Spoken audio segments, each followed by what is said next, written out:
रामायण कथा का अगला भाग प्रस्तुत है। ये भाग अरण्यकांड का सबसे विस्फोटक खंड है, जहां पंचवटी की शांति भंग होती है और कहानी रामायण के मुख्य संघर्ष की ओर बढ़ती है। रामायण कथा भाग 11, शूरपणखा प्रसंग और खर दूषण वध।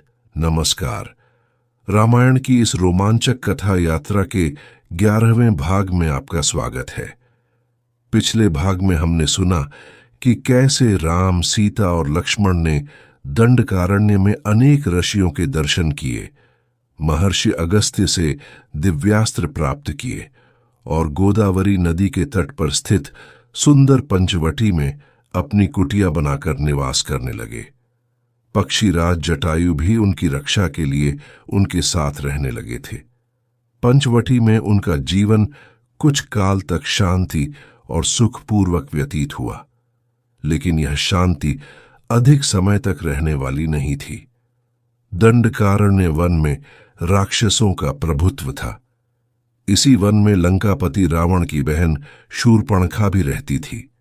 शूरपणखा अत्यंत कुरूप, क्रूर और कामासक्त राक्षसी थी। वह अपनी इच्छाओं के अनुसार वन में घूमती रहती थी। एक दिन शूरपणखा घूमते घूमते पंचवटी में राम की कुटिया के पास पहुंची। उसने वहां बैठे राम को देखा। भगवान राम का सौंदर्य अलौकिक था। उनका शांत, तेजस्वी और मनमोहक स्वरूप देखकर शूरपणखा उन पर मोहित हो गई। राक्षसी स्वभाव के कारण उसमें वासना जाग उठी।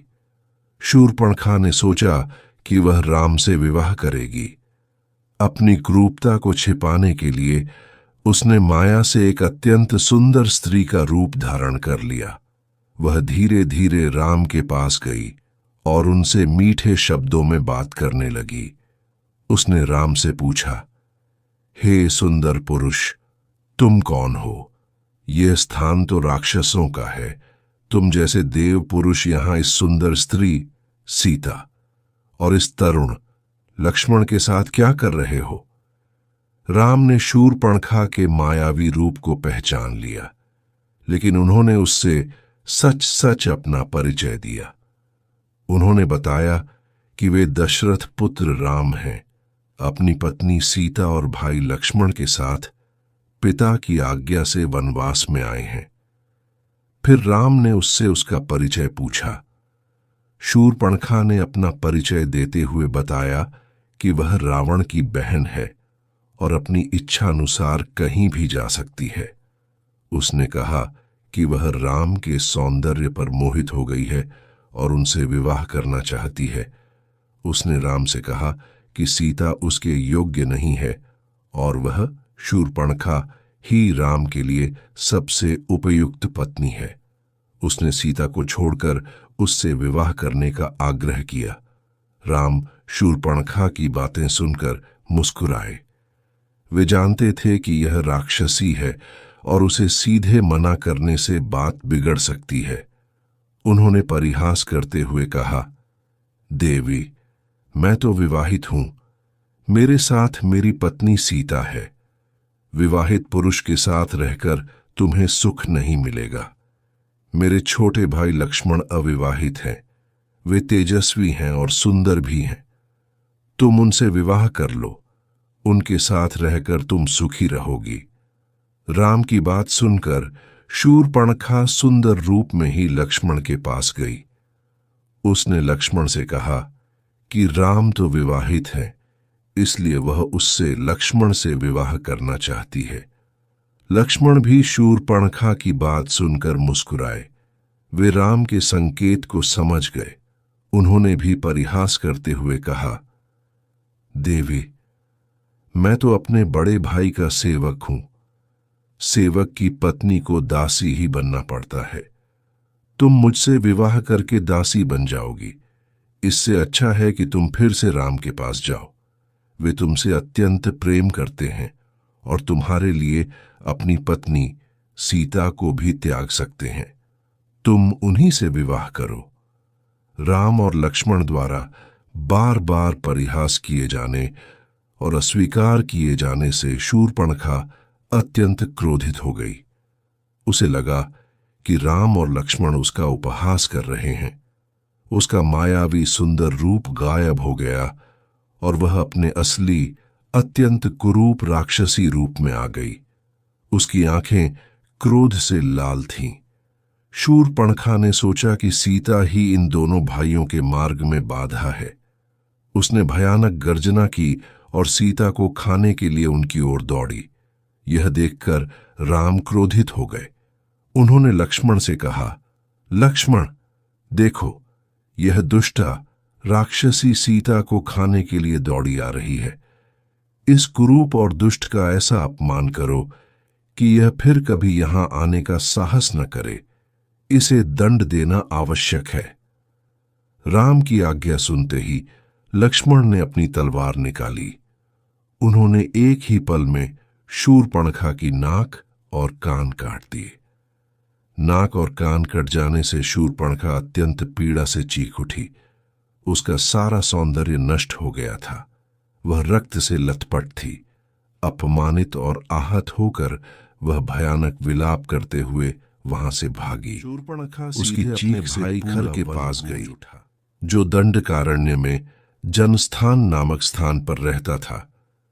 खर रावण का भाई था और वह दूषण तथा त्रिशिरा नामक अन्य राक्षसों के साथ 14,000 राक्षसों की विशाल सेना का सेनापति था। शूरपणखा ने खर के सामने जाकर अपना दुखड़ा रोया।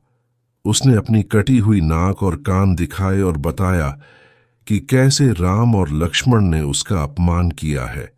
उसने घटनाओं को बढ़ा चढ़ाकर बताया और राम लक्ष्मण के पराक्रम की प्रशंसा की, ताकि खर उन्हें कमजोर न समझे। साथ ही उसने सीता के सौंदर्य का वर्णन किया और कहा कि सीता एक अत्यंत सुंदर स्त्री है और वह रावण के योग्य है। खर अपनी बहन की यह दशा देखकर अत्यंत क्रोधित हो गया। उसने तत्काल 14 शक्तिशाली राक्षसों को बुलाया और उन्हें राम और लक्ष्मण को मारकर सीता को पकड़ लाने का आदेश दिया। ये 14 राक्षस शीघ्र ही पंचवटी पहुंचे और राम को चुनौती दी। राम ने देखा कि ये राक्षस युद्ध के लिए आए हैं। उन्होंने लक्ष्मण से कहा कि तुम सीता की रक्षा करना और मैं अकेले इन राक्षसों का सामना करूंगा। भगवान राम अकेले ही उन 14 राक्षसों से भिड़ गए। राम के बाणों के सामने वे राक्षस पल भर भी टिक न सके। राम ने एक के बाद एक उन सभी 14 राक्षसों को मार डाला। जब यह समाचार शूरपणखा और खर को मिला कि राम ने अकेले ही उनके 14 योद्धाओं को मार दिया है, तो खर का क्रोध 7वें आसमान पर पहुंच गया। शूरपणखा ने फिर से खर को उकसाया और राम लक्ष्मण की वीरता और सीता के सौंदर्य का वर्णन करके उसे लंकापति रावण के लिए सीता को हरने के लिए प्रेरित किया। खर ने अपने भाई दूषण और त्रिशिरा को बुलाया। उसने अपनी पूरी 14,000 राक्षसों की विशाल सेना को युद्ध के लिए तैयार होने का आदेश दिया। खर, दूषण और त्रिशिरा अपनी विशाल सेना के साथ राम से युद्ध करने के लिए पंचवटी की ओर चल पड़े।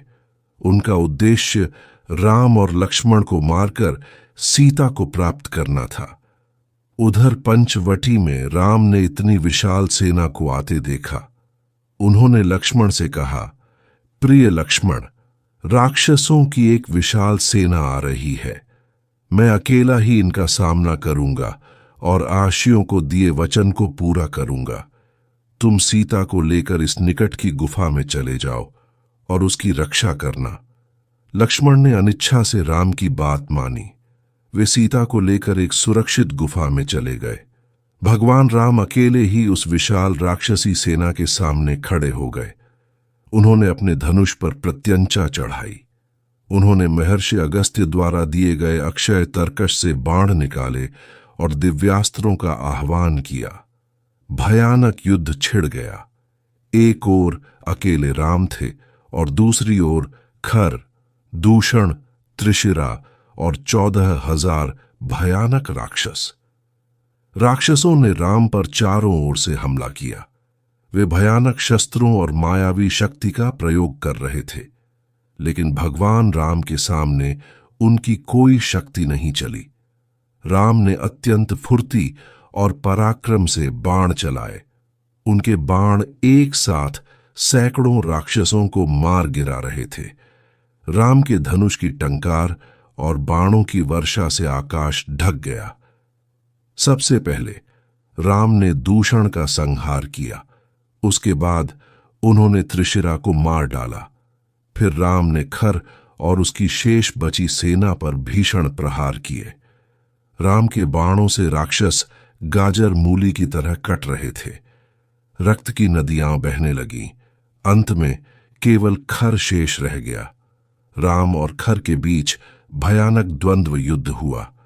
खर अपनी पूरी शक्ति से राम पर हमला कर रहा था, लेकिन राम ने उसके हर प्रहार को विफल कर दिया। अंततः राम ने एक ही शक्तिशाली बाण से खर का वध कर दिया।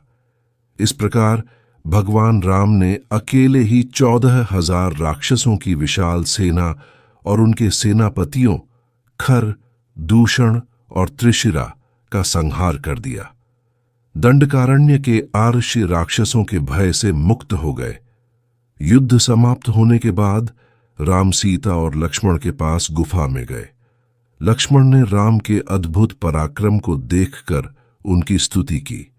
सीता भी राम की वीरता देखकर अत्यंत प्रसन्न हुई। वे तीनों वापस अपनी कुटिया में आ गए। यह था रामायण कथा का 11वां भाग।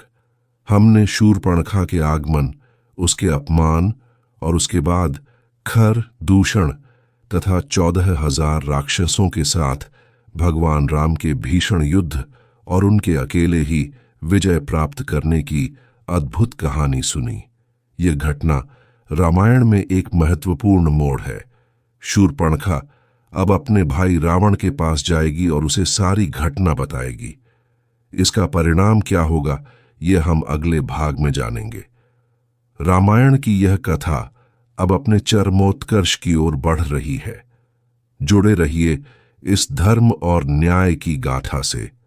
यह रामायण कथा का भाग 11 है, जो खर दूषण वध तक कवर करता है।